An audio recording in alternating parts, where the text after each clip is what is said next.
I was taking lessons with my teacher. The team and I were at the newspaper, La Matin. I was sitting right here working, and suddenly I felt a little shaking.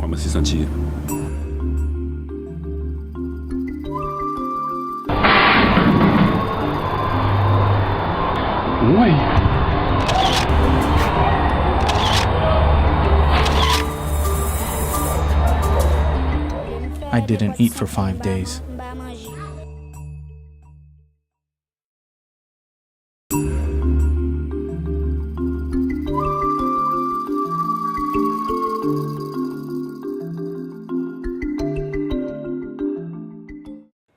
January 12th was a regrettable day for us.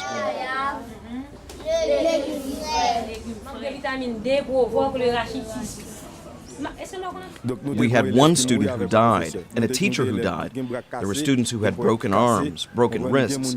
One student had an eye injury, another lost an arm. The roof was made of cement prior to the earthquake, and now we have a tin roof. We did that to alleviate the kids' anxiety, because if you were to look up and see a cement ceiling, you'd just relive those terrible days when the earthquake struck.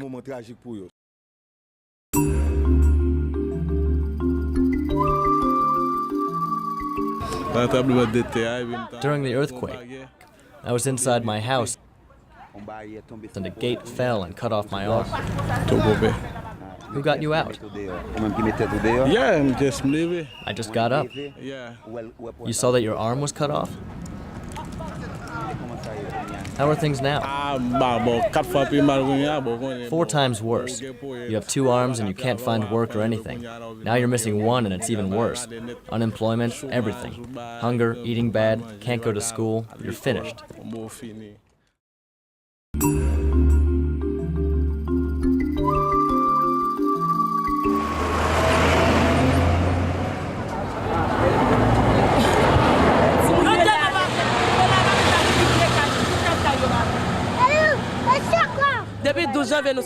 Every time people pass by, they ask why we don't have anywhere else to go.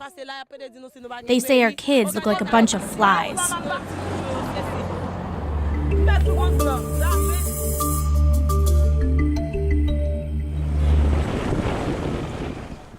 The historic earthquake that hit Haiti on January 12th changed its capital city, Port-au-Prince, forever. And while the American military has secured its damaged ports and streets, international aid organizations supply medical and food supplies, and cargo planes fly in around the clock. One place really hasn't changed, either before or after the earthquake, and that's the forgotten city, Cité Soleil. Cité Soleil is usually the last to get anything, if anything. Gangs will reform, and it's always been the way for Cité Soleil. A year after the earthquake, the gang situation has gotten worse. Because during the earthquake, the prison crumbled and a lot of gangs that were incarcerated got out. They feel comfortable in Cité Soleil, so they just picked up where they left off.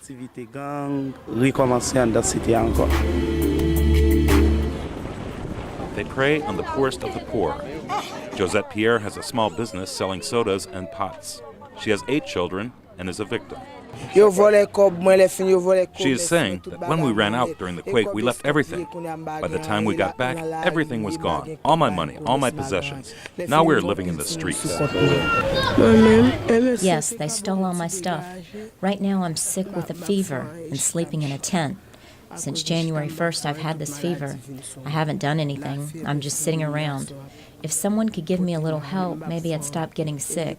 It's the fever and reliving January 12th that's killing me.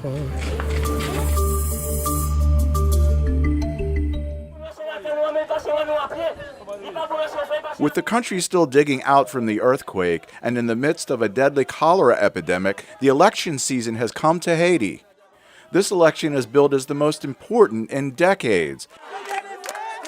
International donors are waiting to grant billions in aid money to a new government. The streets are full of campaigners and fanfare. Matthew Tranquillor is one of almost 20 candidates running for a Senate seat in Port-au-Prince. He said as far as the election is concerned, we need to have an election. Because constitutionally on February 7th, the current government will be dissolved. So we need to have an election with the help of the international community.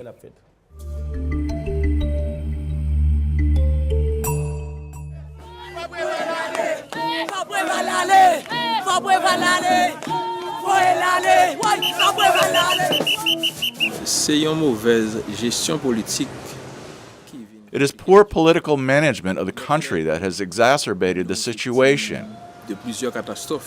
There was the earthquake, there was the hurricane, and then there's cholera. Instead of solving these problems, the government created another crisis, the political crisis.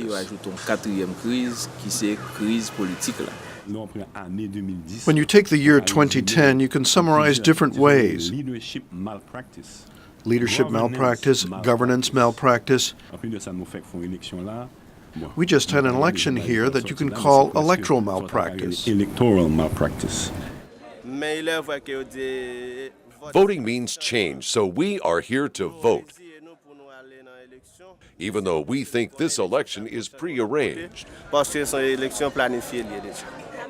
They said they were going to give us some houses. Now they're saying they can't give us houses, and only a few people will have houses. They don't see our names on the list. I don't know where my name is or if it's there or not. So far, 2011 hasn't brought anything for us, because I haven't seen any change. 2011 is here, but there is no difference from 2010. I'm in January 2011, and there is no difference.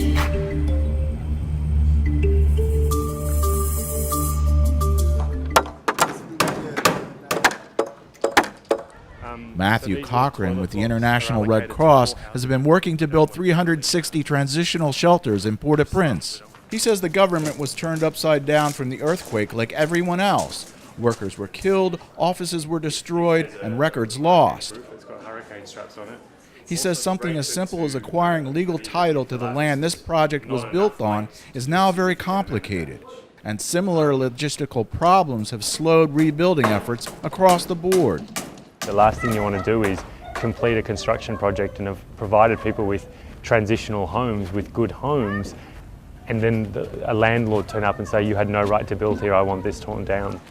But Cochran also acknowledges clarity in the political process will speed up rebuilding the country. There needs to be a credible, trusted, functioning central government that can not only clearly lay out the direction that they want this country to go, but that can also be seen as a credible partner by the international community and by international donors. I used to live by the ocean. I was in the street when it happened, and I've been in the streets ever since. Only in Haiti can you see that. I live in the median and sleep in other people's tents.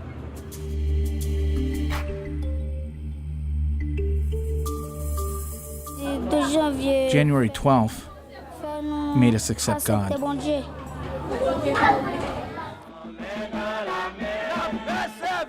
In the shadow of the rubble that once was the Cathedral of Port-au-Prince, parishioners hold Sunday Mass 6 days after the earthquake that devastated the city. During his homily, Father Mary-Eric Toussaint offered the assembled group of survivors what little comfort he could. We told them to live with faith and that God is there to help rebuild the country. And we must be sure of that, he said.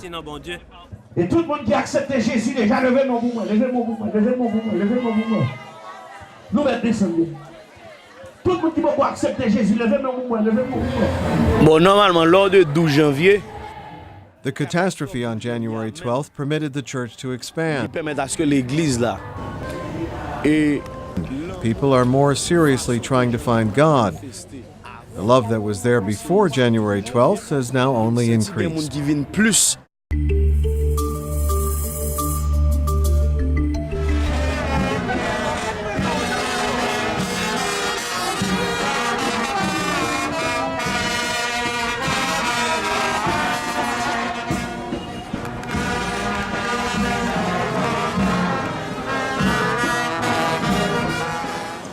Haiti needs the international community's assistance, but it cannot base its politics on the aid the international community provides. So today we are not going to go with the excuses that the international aid is going to bring change.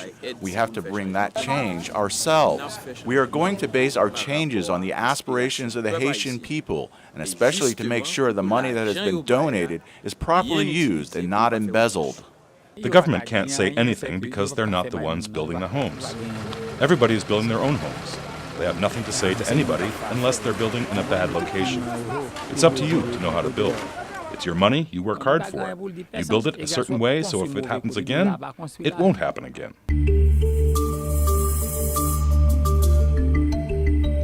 This painting really depicts a child who's in struggle and feeling alone and lost. Michael Geilenfeld runs St. Joseph's, a house for former child slaves and street children in Port-au-Prince. This was Michael a year ago, a few days after the devastating earthquake of January 12th. The house and neighboring facilities were heavily damaged. The children had to be moved to the safety of the countryside. The house was as tall as that tree. 17-year-old Egza has been helping out with the new construction. Egza came to St. Joseph's after the earthquake and says without the safety and security it provides, the last year could have turned out very differently.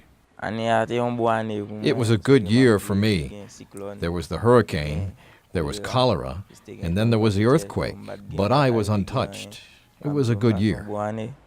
Just going through the earthquake, the shaking, and all of our guys would tell you that they thought it was the end of the world. Yes, sometimes I dream. I dream about the earthquake. I see the house spinning around me. The day before yesterday, I dreamt that I saw a whole lot of dead people, a whole lot of coffins, and I was walking on them.